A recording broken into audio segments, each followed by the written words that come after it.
Well, good afternoon and welcome once again to Ed's Orchids. Time of year in this part of the world, there's nothing much happening with the orchids. As long as we're keeping them going and keeping them alive and stopping them rotting, that's all we can hope for. There's one or two things in the cooler ones that they get growing, and we get the occasional bloom on, and we'll show you some of them in a minute. But what I'm mainly concentrating on is growing more sphagnum moss. I've got some more in the window bottom here, so I'll just show you that. These are the little containers I use, and they're in a little tray there that I always keep a bit of water in, which gets sucked up at the bottom of these pots because there's hoops in the bottom, and in there there's just some peat moss and some dead sphagnum and a bit of live sphagnum over the top. Now this is the one I put the dead sphagnum in. It wasn't doing anything, so I've put a little bit of live sphagnum in just to encourage it to grow, and there's one or two nice tops on there coming along. The next one, yeah, that's coming along okay. And the next one, yep, that's doing alright. But they'll not do much this time of year, but as the months go on and the weather gets warmer and a bit brighter, these will do very well. Well, while we're having a look at the moss, we'll have a look at these that have been growing in the moss since they've been small plants and they're still in it. Never been fed yet, but growing. Most of Mazda Valas. One here I don't know what it is, but even though it's loose, you can tell the roots are really stuck in the bottom of there. This one, I don't know what it is, as I said before, but that's got a nice new growth on it here, and another new growth coming there, and the others are Mazda Valas, which are doing fine. And the other one we've got is Orangus. I've shown you before. I don't know how this is doing. It wasn't doing so good before, so we'll have a look at it now, see if we can move some of this off its roots.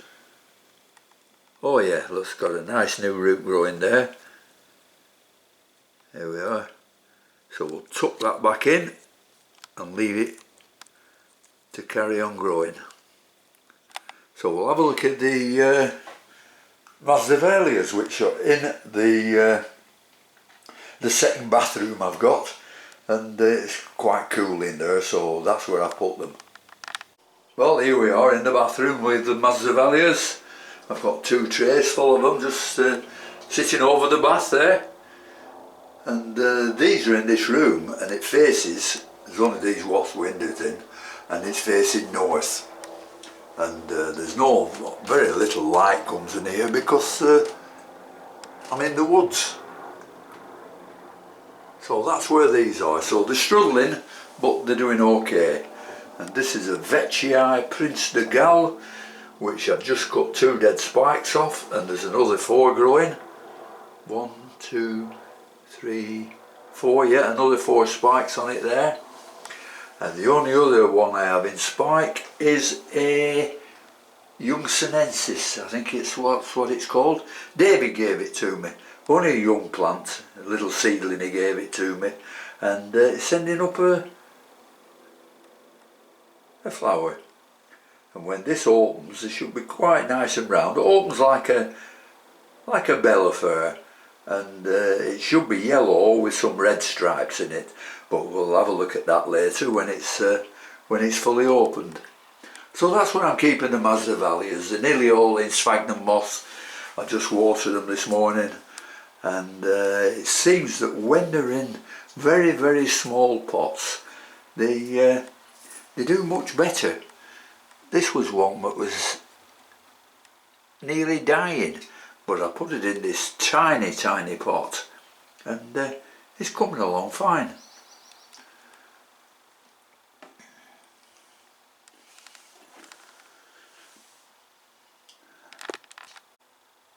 So that's a quick look at the Mazda Valas. Then we'll go into another room where I've got a few of the Phenopsis, nothing flowering there, but doing okay, nicely growing. Some nice leaves on them. Especially this one, which has grown a nice new leaf. This is the one that was, as I said before, that was full of, I don't know what it was, whether it's fungus or what it was, but it's a nice new leaf grown, not a mark on it. Absolutely beautiful. So we're growing that one out. So that's the Phenopsis in here. Then we've got the crestwood, still going strong. Opened about just over 2 weeks ago, and I'm hoping it'll still be visible and looking good by Christmas Day. That'll look nice, absolutely beautiful. And when I switch the lights out in here, well, the perfume is unbelievable that they give off. Then we've got Nangracum next door to that, which is the Veitchii. Now this one had a long monopodial stem on a few years ago that I chopped down, then I chopped it down again, and I've almost cut it down to bare roots down there, down to ground level. But this got 2 spikes on it, but only 1 bud on each spike. But nevertheless, they are buds. So that's the Veitchii. That's the Sesquipedale, and across here we've got the Renanthera. This is the only other one I've got to show you. You can see where it started spiking there, and it's curled round and round and round. And then we come down to where it was budding, and it's just starting to open into flower. Maybe you can see it better like that. That's it. Not a lot of buds on it, but 20 odd probably.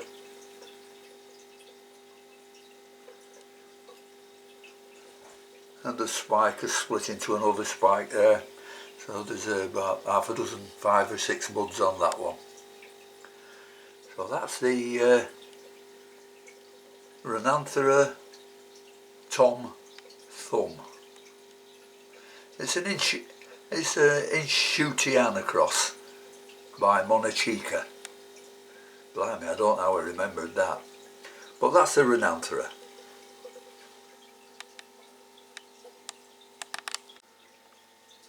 There's another Phenopsis down there that's doing quite nicely. Coming into bud. Got some nice roots on it.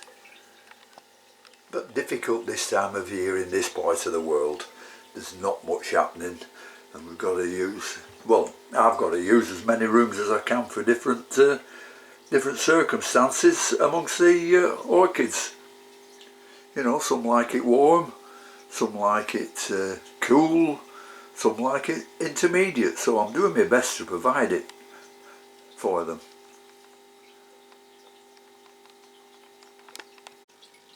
The only other thing is a nice little fish tank in here that I'm trying to breed some more epistogrammas. A bit difficult to film with so light in here. It's better when it gets dark, and then we don't get any reflections. The fish are in there somewhere. They'll probably be in the coconut there, you know, with holes in where they breed. Well, before I go, I thought we'd just have a look at the fish tank in the living room here. It's not as nice as it should be, or not as nice as it has been, but they're all full of dwarf cichlids, the epistogrammas, and you can see all the little ones knocking around. They're the fry off Epistogramma trifasciata, and out of 22 that I managed to keep, 21 of them turned out to be female. You know, so I'm stuck with 21 females, well, 20 females. There's got 1 male in it, but I don't know where it is. The bigger ones you can see here are Hong Soi. Big males, fully grown, just short of 12 months old. No, they're about 12 months old, these. And it's very nice when they display to each other.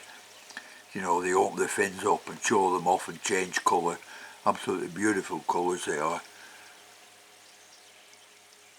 And the beauty about these fish is they don't harm anything else. They don't harm the plants, they don't harm other fish. Doesn't matter how big they are, they just don't harm them. And you can see all the little ones there.